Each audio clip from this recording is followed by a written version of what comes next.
everyone, Charlene Ortiz here. Today is my birthday, so happy birthday to me, and I am turning 43 today. And I just wanted to talk about my birthday and why I absolutely love my birthday. I know that birthdays can actually be a really difficult day for a lot of people, especially after we get past a certain age. Certainly after 40, the years seem to go by a little bit quicker. You start to see changes in your body that you weren't seeing before. Parts of your body aren't in the same place that they used to be.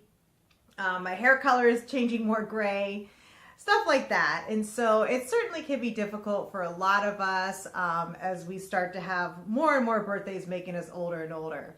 So our birthday is not always a happy day for a lot of people. And I wanted to talk about why it should be a happy day for everybody. And it obviously is the day that the earth was blessed with your existence, and that's a wonderful thing. But one reason that my birthday is so important to me, or the main reason my birthday is so important to me, is because of my surgery that I had when I was 11 years old. For those of you that haven't watched this channel, I'll just briefly go over what happened to me when I had my partial pancreatectomy. But when I was 10 years old, I started to experience a severe chest pain and abdominal pain. I was sick for a year and a half, going in and out of hospitals. And I had pretty much every test, every type of test that's related to the gastrointestinal tract that there is. I had an upper GI, I had endoscopies, I had CAT scans, I had so many different tests to find out what was wrong with me. I was even sent to a psychiatrist at one time because they thought that maybe I was making it up because they couldn't find anything, which infuriated my parents, especially my mom, because she was seeing that I was vomiting everything that I was eating, losing weight very rapidly.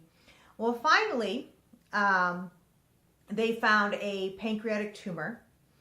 And the doctor told my parents that if it was cancer, I would die within a year. And they weren't going to know until they went in and operated. And the tumor was found in December. They wanted to operate on me right away, but they told my family, we will wait until after Christmas because this might be your last Christmas with her. And you can imagine, they didn't tell me this. They didn't want to tell me anything until they knew for sure. Because I was a child, they didn't want to tell me, oh, well, you might be dead a year from now, until they knew for sure that that might be the case. Obviously, at some point, I'd have to know. But I can only imagine what my parents went through, what my mom went through, and how devastating it must have been for them to hear that news and how scary it must have been for them. Well, luckily, with lots of prayers and faith and just people's support, when they went in for surgery, the tumor was benign. They did have to move a third of my pancreas, my gallbladder, a portion of my small intestine, and my large intestine, and they basically rearranged me. It's called a Whipple procedure. And the doctor was so amazed at how well I did during the surgery. I didn't even need a blood transfusion, although a lot of people did come to donate blood. I was in surgery for 13 and a half hours.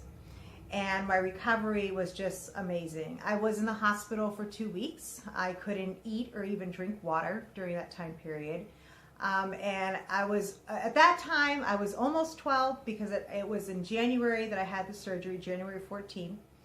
And it's been, I guess, 32 years now. And I was almost 12 and I was about 65 pounds.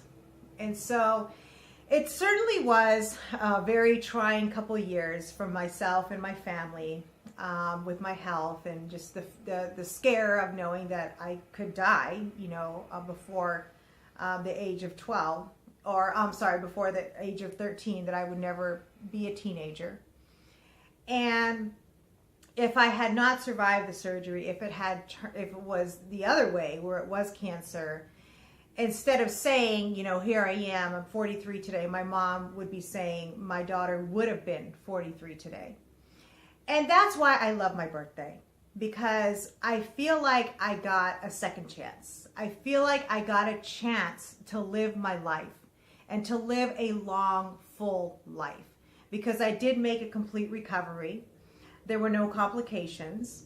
And I do, suffer from digestive problems and health problems. And from a lot of what I'm learning about my condition, certainly my surgery could have contributed to the fibromyalgia that I manifested, 20 years after my surgery.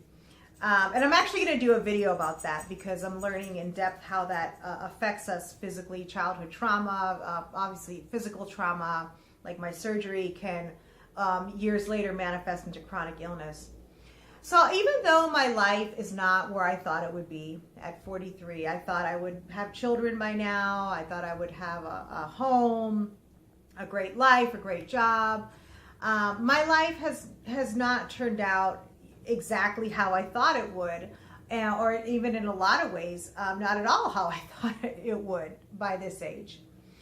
But that's okay. There was a time in my life where I absolutely hated the fact that a lot of things in my life didn't work out the way I thought it would, but I'm at peace with that now. Especially the fact that I don't have children. That was something that was really devastating to me for many years, and I didn't know if I would, and because of my illness and a lot of other complications, I was not able to have children. And there was a time I was very angry and bitter about that, because that's a big deal, especially for a woman. The ability to have children and raise children, that's a big deal, for most women. And to be able to experience that, I'll likely never experience that. So, and I just wanted to talk a little bit about how I came to peace, or came to terms, with a lot of the things in my life that did not work out the way I thought it would.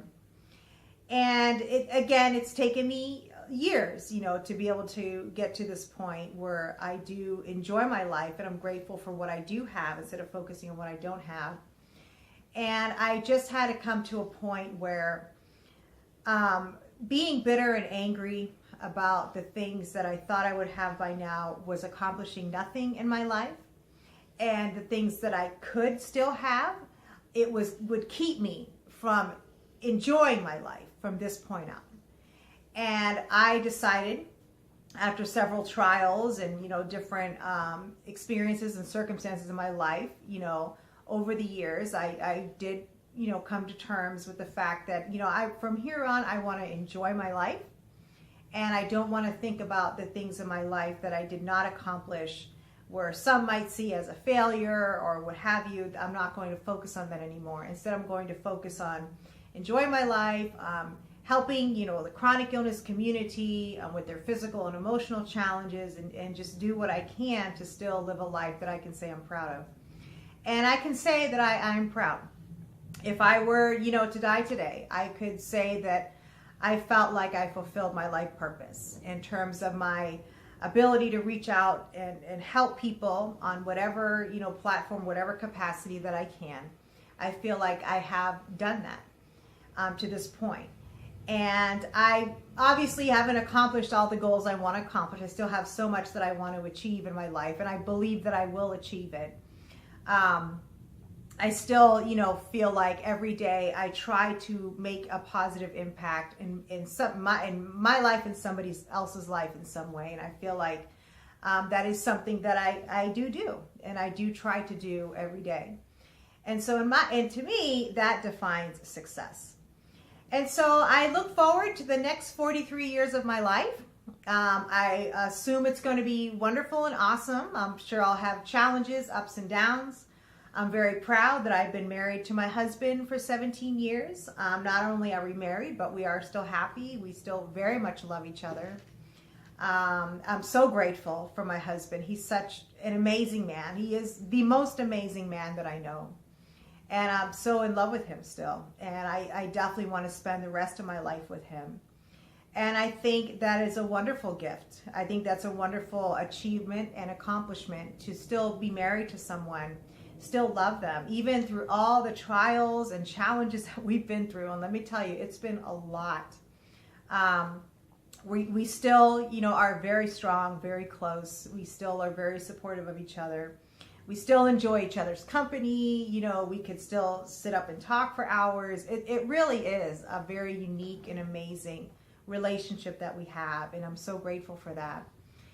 And so it is my birthday, and I didn't really do much to celebrate today. My husband's out of town, and I'm here with my animals. I don't have a car, and I don't really have friends because I don't really know a lot of people here. I actually went to the DMV to get my license, and I didn't have the proper documents, so that made me mad. I spent my birthday at the DMV, leaving without, getting my license, having to go back tomorrow. But that's okay, that's okay. Again, my birthday isn't, this huge extravagant event today, but that's fine. It's my birthday. I'm still enjoying it, and I'm still grateful, for what I do have. And so, all right, guys, I just, again, wanted to share that with you, and just how I feel about my birthday, why I love getting older, because I have a chance to get older, and that might have been stolen from me at the age of 12 years old. I might have lost my life and never experienced the experiences that I have had. And, I'm just so grateful that I have a chance to get older, and I have a chance to see another 43 years. And who knows, maybe another 43 after that with all the breakthroughs in medical technology. Who knows what our future holds. So, all right, guys, thank you so much for tuning in. For those of you that have a tough time with your birthday, I hope that this video helped to encourage and inspire you that your birthday really is a wonderful thing. And it's okay if you haven't achieved all the things that you want to achieve in life. You can still enjoy your life from here on out and do wonderful things. And success isn't necessarily, money and children and everything in your life being perfect and in control. That it doesn't necessarily define success, at least not to me. And surprisingly, a lot of people, I'm sure, feel the same way. So, all right, guys, I will be filming a video tonight, another video that you can do at home, a floor exercise, just to, again, give you some movement, some blood flow, some circulation. So this week's exercise will be a little easy. It'll be quite simple, so it'll be easy for you to, I know last week's was a little bit more challenging, so this week will be a little easier. So, all right, guys, thanks for tuning in. I always appreciate your time and attention, so does Joey. Remember, take care of yourself, protect yourself physically and emotionally, and don't forget, your health is your most valuable asset. Invest in it. Bye-bye.